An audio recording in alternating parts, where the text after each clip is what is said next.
오늘 하나님께서 주시는 말씀 다 함께 찾아서 한 목소리를 들어가겠습니다. 출애굽기 20장 3절입니다. 구약 112페이지 출애굽기 20장 3절 한 절 말씀 우리 같이 봉독하도록 하겠습니다. 다 함께 출애굽기 20장 3절 같이 했습니다. 시작. 너는 나 외에는 다른 신들을 내게 두지 말라. 아멘. 앞뒤로 한번 인사하겠습니다. 주의 사랑으로 늘 강건하십시오. 인사하겠습니다. 시작.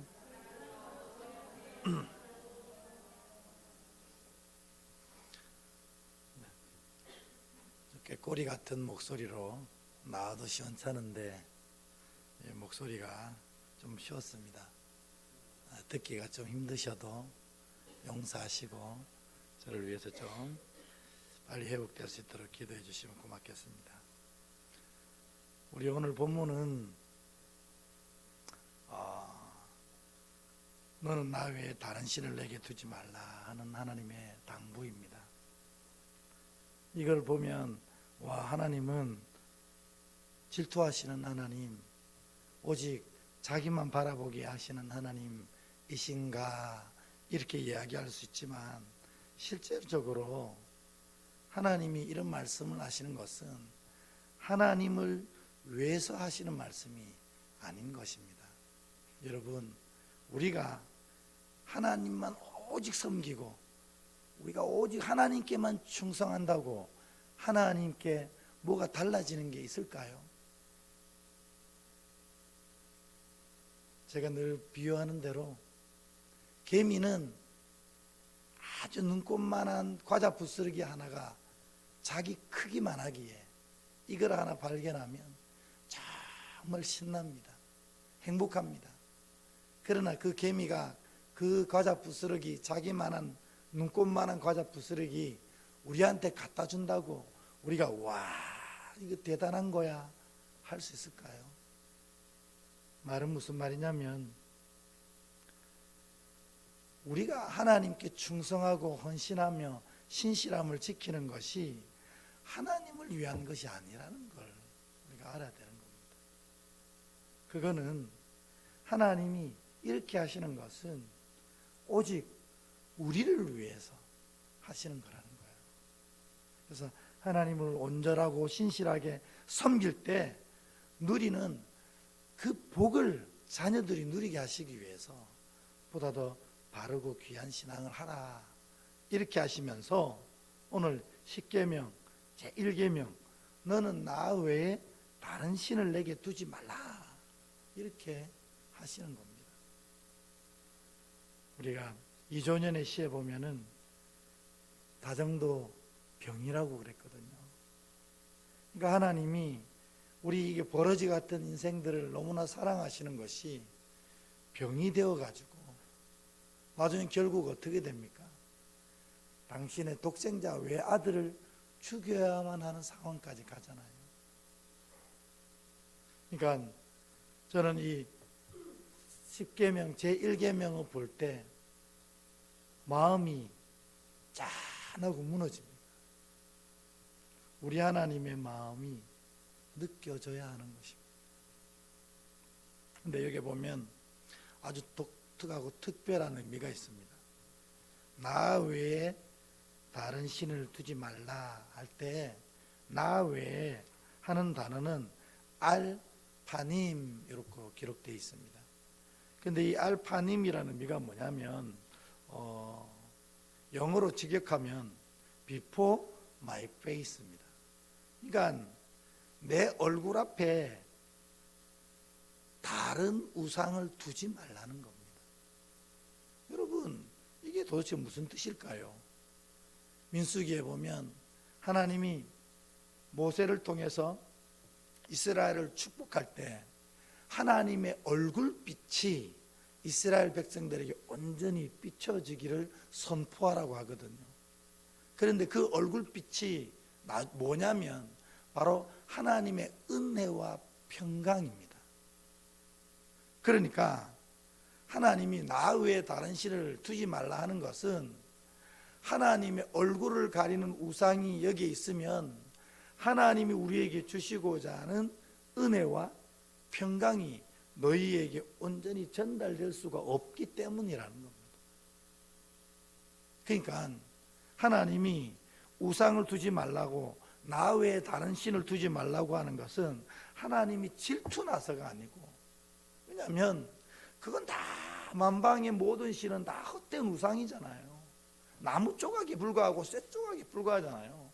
하나님이 그런 거 신경 쓰시겠어요? 그런데 이게 하나님의 자녀와 하나님 사이에 하나님이 그 은혜의 얼굴빛을 비추어서 그에게 놀라운 평강이 깃들게 하는데, 그것들이 가려지면 이 은혜와 평강을 자녀들이 놓치게 되기 때문에 그렇다는 것입니다.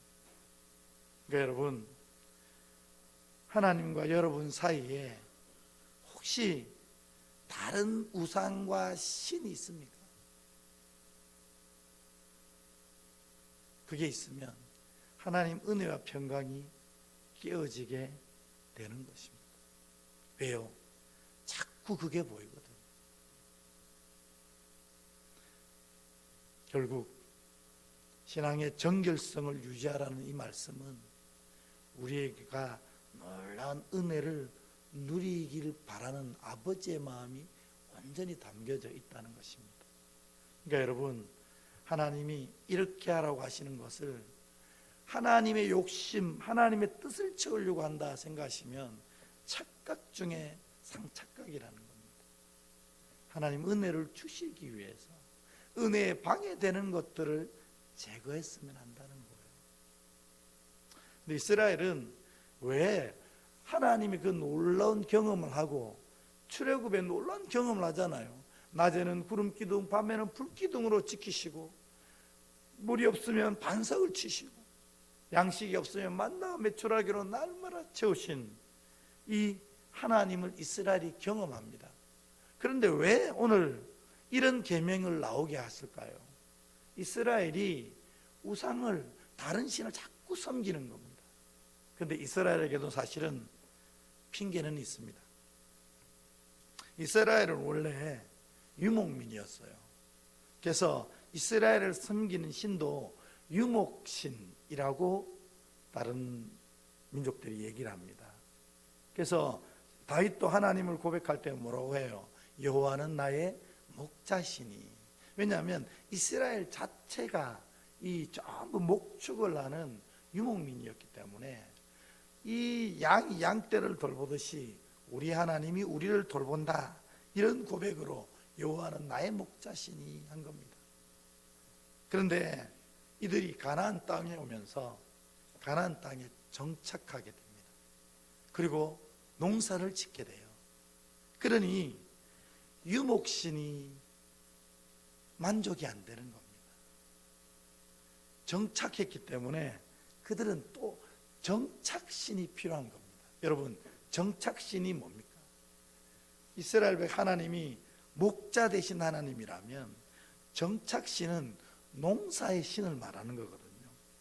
대표적인 가나안 땅의 농사의 신이 누구입니까? 바알이었어요. 바알. 왜냐하면 바알은 비를 관장하는 신이라고 생각했기 때문에 그렇습니다.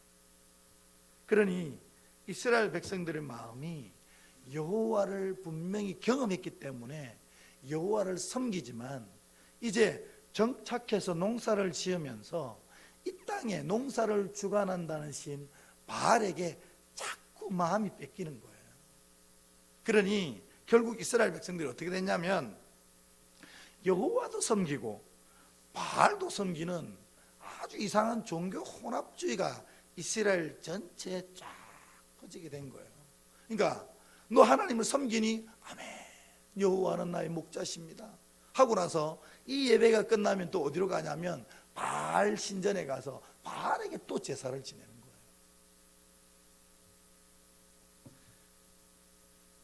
이스라엘만 그렇습니까?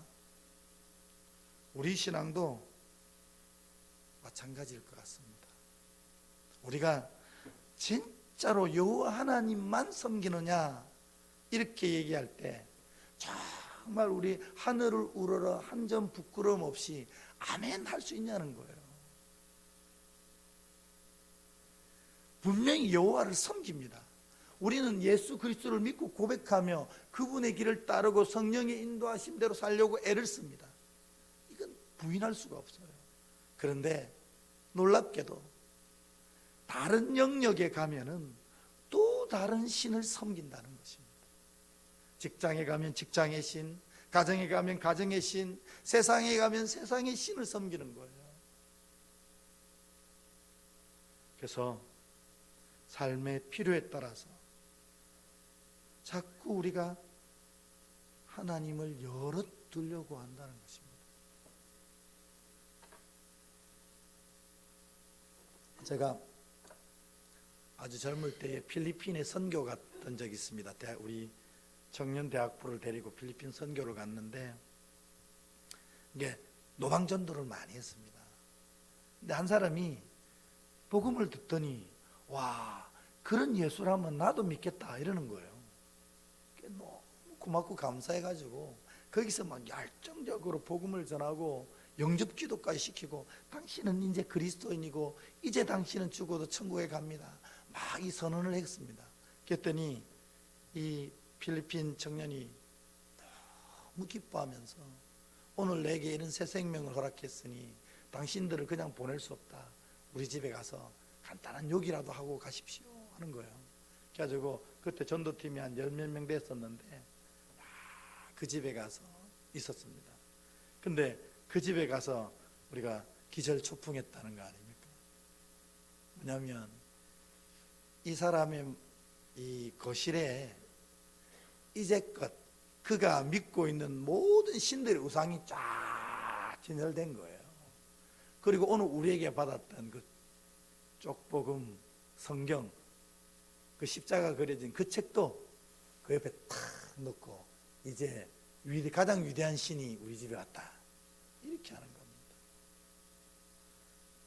그는 오직 예수 그리스도만 구주로 고백하는 것이 아니었고 자기의 많은 신들 중에 또 더 나를 도와줄 새로운 신 하나를 더 모셔드린 거라는 겁니다. 우리가 그렇게 신앙하고 있지 않는지, 그게 바로 제1계명이 우리에게 말씀하시는 외침이라는 겁니다. 여러분은 진짜 오직 하나님의 말씀만 듣고 하나님이 인도하시는 데만 따르고 무슨 일이든지 여호와 하나님께만 묻고 그분의 음성대로만 살아갑니까? 그렇지 않고 여기서는 여호와를 따르고 저기서는 다른 많은 내 우상들을 따르고 있지는 않습니까? 하나님이 이걸 안타까워하시는 것은 우리가 여러 신을 섬겨서가 아닙니다. 열방의 모든 신은 다 헛것입니다. 그런데 하나님이 주시는 은혜와 평강을 놓칠까 봐 이런 말씀을 하시는 거라는 겁니다. 여기서 우리가 두 가지 큰 교훈을 깨달아야 합니다. 첫 번째는 뭐냐면 여러분 삶을 잘 살아야 하는 겁니다. 왜요? 내가 삶의 환경을 잘못 구성하면 이 삶이 요구하는 신을 만들 수밖에 없는 거예요. 나는 하나님을 온전히 섬깁니다. 그러나 먹고는 살아야 되지요. 그러니 먹고 살기 위해서 세상 나가서 또 세상의 신이 이야기하는 대로 살아간다는 것입니다. 그러면 굶고 살아야 됩니까? 그런 얘기가 아닙니다. 우리에게 여호와 하나님을 섬기기 위해 합당하지 않은 요소들을 제공하는 것들을 우리가 잘 분별해내야 된다는 것입니다.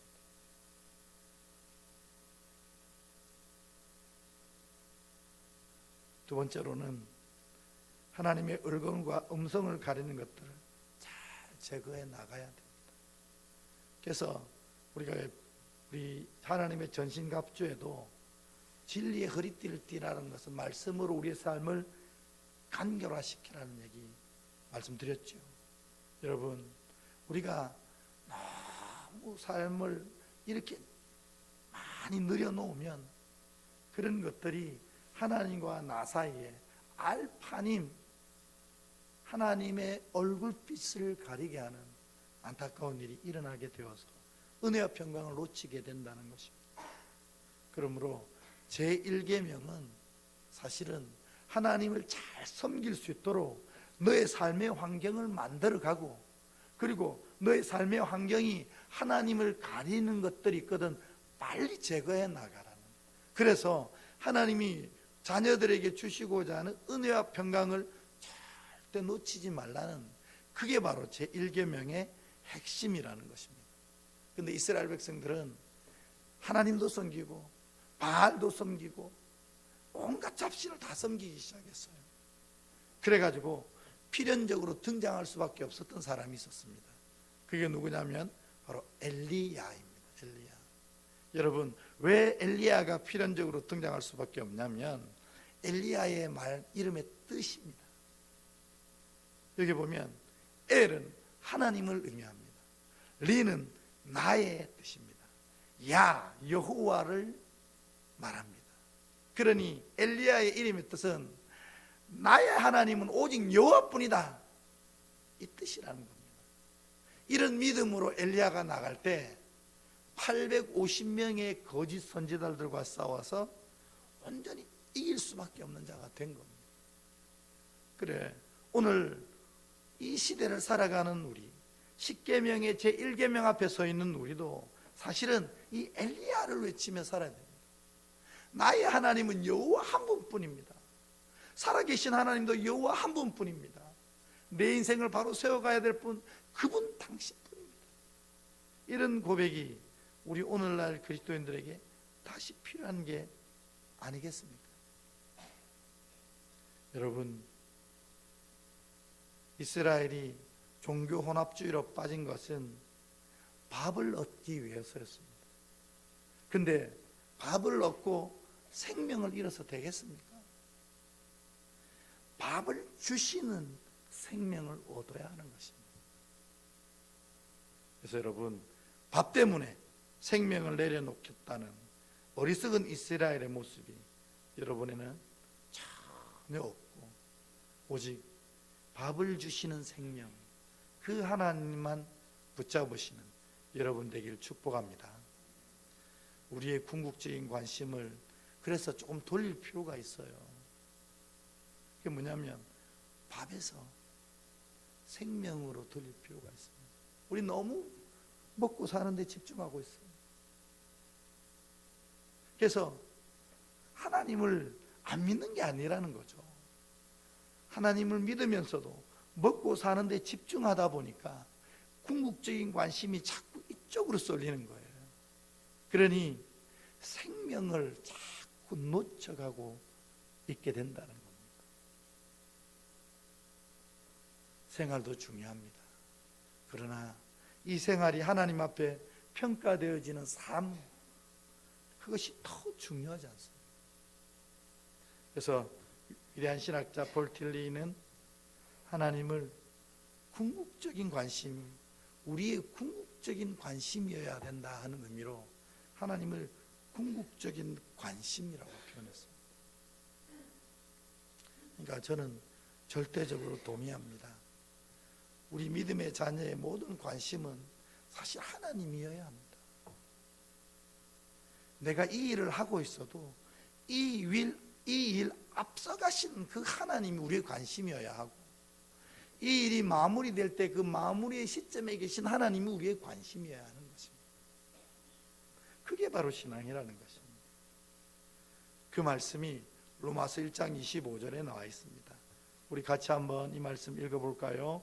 시작. 이는 그들이 하나님의 진리를 거짓 것으로 바꾸어 피조물을 조물주보다 더 경배하고 섬김이라. 주는 곧 영원한 찬송할 이시로다. 아멘. 여러분, 이제 우리의 모든 관심, 피조물에 흩어진 우리의 관심들을 조물주이신 하나님께로 돌려요. 그래야 우리가 밥을 주시는 생명을 얻게 되고 하나님 보시기에 아름다운 평가를 얻는 삶을 누리게 된다 하는 것입니다. 그리고 또 말씀 보면 이렇게 돼 있어요. 좀 전에도 말씀드렸지만 하나님이 생명을 주시는, 아니 밥을 주시는 생명이라는 겁니다. 그게 호세아 2장 8절에 나와 있습니다. 같이 한번 읽어보겠습니다. 시작. 곡식과 새 포도주와 기름은 내가 그에게 준 것이요 그들이 바알을 위하여 쓴 은과 금도 내가 그에게 더하여 준 것이거늘 그가 알지 못하도다. 아멘. 주님은 이것처럼 곡식과 새 포도주와 기름을 주시는 분이 이를 통해서 아름다운 생명을 만들어 가시는 분이라고 선언하는 것입니다. 너희가 그토록 사랑하는 바알조차도 내가 만든 것 아니냐 하시는 겁니다. 그래서 너는 나 외에 다른 신을 내게 두지 말라 이렇게 얘기하시는 겁니다.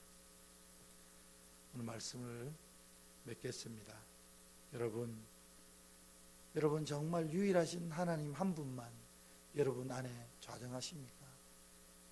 그래서 내가 삶의 이 영역에 있어도 하나님이 주인이시고 이 영역에 있어도 하나님이 주인이십니까? 그래야만 합니다. 왜냐하면 오직 하나님만이 살아계신 하나님이기 때문에 그렇습니다. 그런데 우리가 자꾸 이 영역의 여호와를 섬기면서도 이 영역에는 바알과 아세라를 자꾸 섬긴다는 거예요. 이 속에서 자꾸 저울질하고 있다는 것입니다. 이거 하나님께는 별로 영향력이 없습니다. 그런데 문제는 우리가 이렇게 어리석은 우상으로 저울질할 때에 하나님이 주시는 은혜와 평강을 놓치게 된다는 것입니다. 오늘 여러분이 오직 하나님만 섬긴다 하는 놀라운 믿음의 고백으로 하나님 주신 놀라운 은혜를 풍성히 다 누리는 여러분 되시기를 주의 이름으로 축복합니다. 제가 기도하겠습니다.